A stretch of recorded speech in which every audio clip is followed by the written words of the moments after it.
I wanted to explain for you guys what this is. It's a sub fence. That's what it's described as in the manual anyway. This goes on top of your fence. It locks down with that lever there that clamps it to the side of the fence. And you use this in situations where you need to get really close to the edge of your saw. And the reason for that, well, you can see this little knob right here and that one right there that are used to put on your blade guard and the pawls, the kickback pawls that go on there.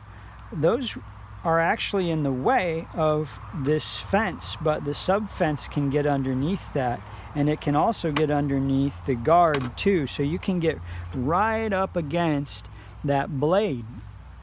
If you don't have this sub fence on, your blade, the closest you can get to it, you see right there, it's about 1 1/16 of an inch. So that's the thickest or the thinnest that you can cut without using the sub fence, as long as you're using these safety features. If you take the safety features off, well, then you can get as close as you want, but that's dangerous. So they have this sub fence to keep your cutting safe. So when you add that on, I want you to know this sub fence, this black piece here, is exactly 2 inches wide. I'm sure that's intentional.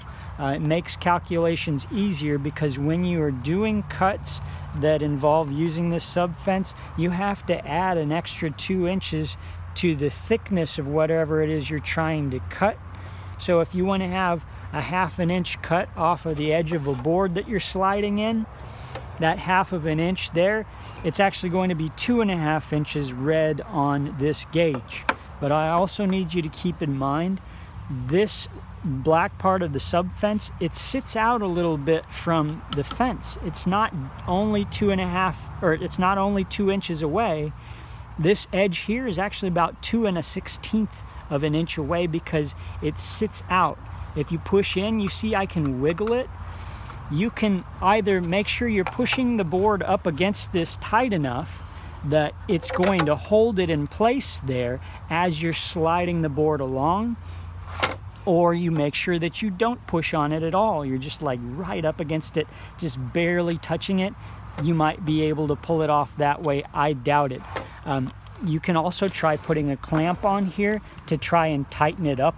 That works, but none of them are perfect solutions. So you just have to bear in mind when you're using the sub fence, it is not perfectly accurate, and it's up to you to make that accurate.